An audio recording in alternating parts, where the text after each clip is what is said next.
এবার অ্যাডের স্ট্র্যাটেজি কি হবে? দেখা যাচ্ছে সে আইদার দুটো ওই থাকা জায়গা আছে, আইদার সে সেকেন্ড মান্থে অর্গানিক গ্রো করতে পারে, কোনো সমস্যা নেই, আইদার ইনভেস্ট করে অ্যাডে, আইদার সে ইনভেস্টমেন্ট আসতে পারে অ্যাডসে।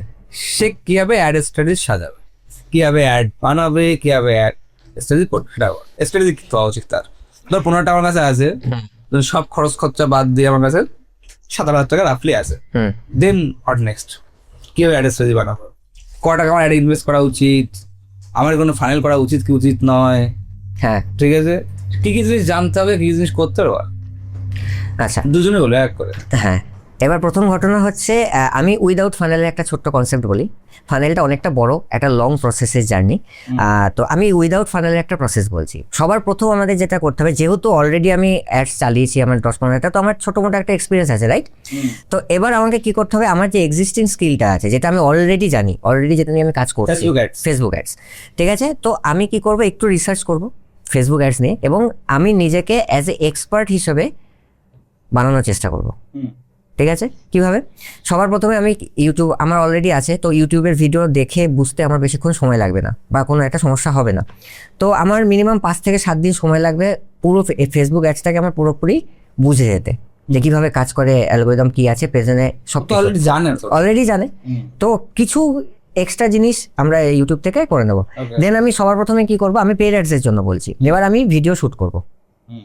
ঠিক আছে, ফেসবুক অ্যাডসের 5টা প্রবলেম নিয়ে আমি ভিডিও শুট করবো, যে বিজনেসে। এটাও তো হতে পারে ও প্রথমবার ক্যামেরা সামনে আসতে চাইবে না, তোমাকে দুটো স্টোরি, এটা প্রথম কেউই চাই না। তো তুই ক্যামেরা দিয়ে বল, তুই নন ক্যামেরা ক্যামেরার সামনে কি, ধরো এক্সট্রোভার্ট, সে মোটামুটি ক্যামেরা সামনে আসতে চায়, তাহলে তার স্ট্র্যাটেজি কি হবে, সে ফেস দিয়ে অ্যাড শুট করবে, অ্যাড শুট করবে। বিভিন্ন ফেসবুকের যেসব প্রবলেমসগুলো হচ্ছে, বা অ্যাজ এ দুটো রকমভাবে করা যায়। একটা হচ্ছে আমার এক্সিস্টিং, আমি জানি আমার ক্লায়েন্টকে তার কী কী প্রবলেম হতে পারে, সেই প্রবলেমসগুলো নিয়ে একটা ভিডিও করতে পারে, বা নিজেকে এক্সপার্ট হিসাবে দেখানোর জন্য একটা জাস্ট ইনফরমেশনাল বা এডুকেশনাল ভিডিও করতে পারে। এক্সাম্পল লেটস সাপোজ আমি যদি বলি, যে যেটা আমি এখনই বলে দিচ্ছি, যে ফেসবুক অ্যাডসের কিছু স্ট্র্যাটেজি আমরা আজকে আলোচনা করছি। ঠিক আছে, কি স্ট্র্যাটেজি? যে ফার্স্টে আমি এই টাইপের একটা কন্টেন্ট বানাবো, এডুকেশনাল কন্টেন্ট, সেটা প্রোডাক্ট থ্রু হতে পারে বা কিছু হতে পারে। বা ফেসবুকে আমি যদি এরকম বলি, যে ফেসবুক অ্যাডস আমরা অ্যাকচুয়ালি কী করি, যে আমরা সবাই ডাইরেক্ট লিডস বা সেলস অ্যাডে চলে যাচ্ছি, কেউ অ্যাওয়ারনেস বা এঙ্গেজমেন্ট এইসব ক্যাম্পেন মানুষ ম্যাক্সিমাম চালায় না, কিন্তু তার যে কি পোটেনশিয়াল সেটা আমরা একটুখানি আলোচনা করছি। এই টাইপের একটা ভিডিও বানালাম, মাল্টিপল ভিডিওস বানালাম। ভিডিও বানিয়ে কী করবো, আমি সবার প্রথমে চালাবো awareness campaign, video view campaign চালিয়ে দেবো। ঠিক আছে, এবং আমি পেছনে ট্র্যাকিং বসাবো রিটার্গেটিংয়ের।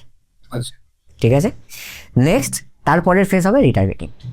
এবার কঠিন ব্যাপার চলে গেল রিটার্গেটিং, পরে আসছে রিটার্গেটিং নিয়ে, ঠিক আছে, তার নেক্সট কি হবে? না, যেহেতু সে অলরেডি ফেসবুক অ্যাডস জানে, তো সে রিটার্গেটিংটা আই থিঙ্ক জানবে, তো সেই কারণে আমি রিটার্গেটিংটা অ্যাড করলাম। প্রথমে সে কি ক্যাম্পেইন রান করবে? সে অ্যাওয়ারনেস ক্যাম্পেইন রান করবে, video views campaign, video views campaign run করবে। নেক্সট কতদিন পর অ্যাওয়ারনেস বন্ধ করবে, কি কি ম্যাট্রিক্স সে দেখবে ভিডিও, তারপরে আর কি ক্যাম্পেইন রান করবে? আচ্ছা, সবার প্রথমে যেটা সে দেখবে, প্রথমে ভিডিও ভিউজ ক্যাম্পেইন চালাবে। ঠিক আছে, চালানোর পর সে ম্যাট্রিক্স প্রথমে 3 দিন সে মিনিমাম চলতে হবে তাকে, মিনিমাম 3 দিন সে চালাবে ভিডিও ভিউসে, অ্যাওয়ারনেসে।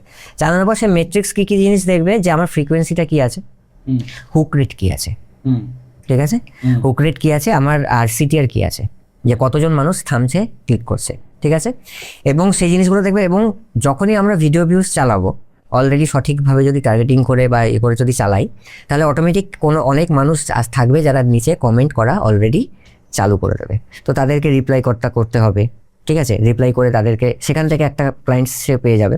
দ্বিতীয় কী হতে পারে, আমরা পেছনে রিটার্গেটিং যেটা আমি বললাম, যে আমি যখন দেখছি যে আমার ঠিক আছে, প্রপারলি গ্রো করছে, ঠিকঠাক হচ্ছে, 3 দিন পর আমি কি করব, ওই ক্যাম্পেইনটাকে বন্ধ করে আরেকটা ক্যাম্পেইন চালাবো। কি ক্যাম্পেইন?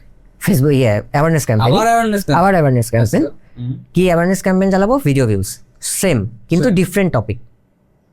আচ্ছা, ঠিক আছে, সো যখন দুটো ক্যাম্পেইন আমি চালালাম, মোটামুটি 1 সপ্তাহ পর আমার একটা অডিয়েন্স ক্রিয়েট হয়ে যাবে, একটা অডিয়েন্স বেস আমার ক্রিয়েট হয়ে যাবে। এবার তাদেরকে আমি অ্যাপ্রোচ করব।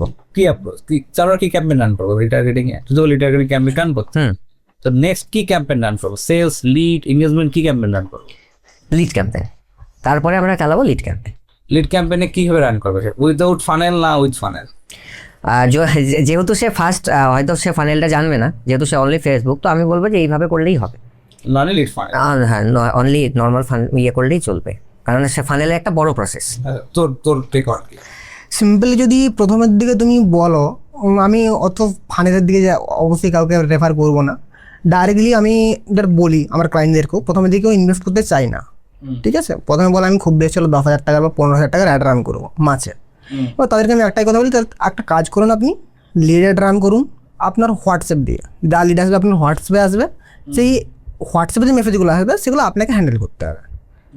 এবার হোয়াটসঅ্যাপে যদি আমি রান করি অ্যাড, একটা জিনিস হয়, ফর্মে অনেক সময় অনেকে ডেটা ফিল করতে চায় না, আমাদের ওয়েস্ট বেঙ্গলে যেটা হয়, ফর্মে ডেটা ফিল করতে চায় না, আবার নাম্বারও দিতে চায় না। তার বদলে যদি আমি হোয়াটসঅ্যাপ দিয়ে দিই, ইজিলি অনেকেই মেসেজ করে দেয়। তো সেক্ষেত্রে লিড পাওয়ার একটা প্রবাবিলিটি বেড়ে যায়, যে আমি যদি হোয়াটসঅ্যাপ দিয়ে অ্যাড চালাই তাহলে লিডটা একটু বেশি সংখ্যক আসবে আমার কাছে। আর আমি বললাম আগেও যে বেশি সংখ্যক যদি আমি রিচ করতে পারি, ফর এক্সাম্পল 100 জন 150 জন, তাহলে সেখান থেকে 10% কনভার্ট চলেই আসে। 10% কনভার্ট মানে হচ্ছে 100টা লিড আসলে 10টা কনভার্ট, বিরাট কনভার্ট তো। আদৌ হয় 10% কনভার্সন? আমার 3%-এর উপর যায় না। 10% কনভার্ট কিন্তু হিউজ। Obviously 100 জন লিড আসলে যদি 10টা কনভার্ট হয় তো হিউজ। 3,000 টাকা করে যদি আমি নিই বা 5 টাকা করে আমি যদি পার্সেন্ট নিই তো 50 টাকার গল্প তো। হ্যাঁ হয়, যদি ফিলিং তার ভালো থাকে, ফিলিং পাওয়ার। ও সেলিং পাওয়ার যদি ভালো থাকে তবে। নর্মাল সেলিং ধরো, আমার সেলিং পাওয়ার নেই, বিশেষত নতুন, তার সেলিং পাওয়ার জানে না, এবং বেসিক্যালি ও জানবেও না, তার সেলিং শিখতে হয়। হ্যাঁ ঠিক আছে, তখন সে কটা করবে? নর্মাল মানে ওর কোনো আইডিয়া নেই সেলস সম্বন্ধে, সে জাস্ট ফেসবুক অ্যাড শিখেছে, মানে সে ইনকাম করা শুরু করতে চায়। দেন ওই দাদার টেকনিক কি দেখি যদি বলি হোয়াটসঅ্যাপ ক্যাম্পেনে তোর কি বলে, কি ক্যাম্পেন রান করে ওটা? ওরা এনগেজমেন্ট না লিড ক্যাম্পেনে গিয়ে ডাইরেক্ট হোয়াটসঅ্যাপ ডাইরেক্ট, মানে তোর টেক হচ্ছে কোনো অ্যাওয়ারনেস না ভাই, ডাইরেক্ট। প্রথম কথা হচ্ছে, প্রথমে কেউ টাকাই খরচ করতে চাইবে না অ্যাডের পিছনে, চাইবে ওই যদিও খরচ করে খুব বেশি হলে 5,000 টাকাই খরচ করবে হাইয়েস্ট তো ডাইরেক্ট লিডার ক্যাম্পেন চালানোই একদম বেটার।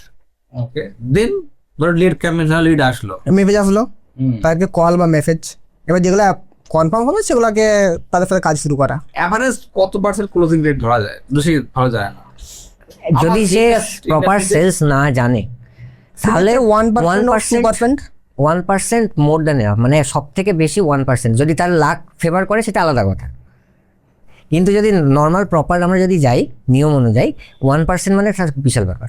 1% মানে যারা বলা যায় 100 জনে একজন। 100 জনে একজন। এর প্রশ্ন হচ্ছে 100টা লিড আনতে গিয়ে আমার কতটা কষ্ট লাগতে পারে? মানে অ্যাভারেজ এই ইন্ডাস্ট্রিতে দেখ, হয়তো ভেরিয়েবল জিনিস, বাট অ্যাভারেজলি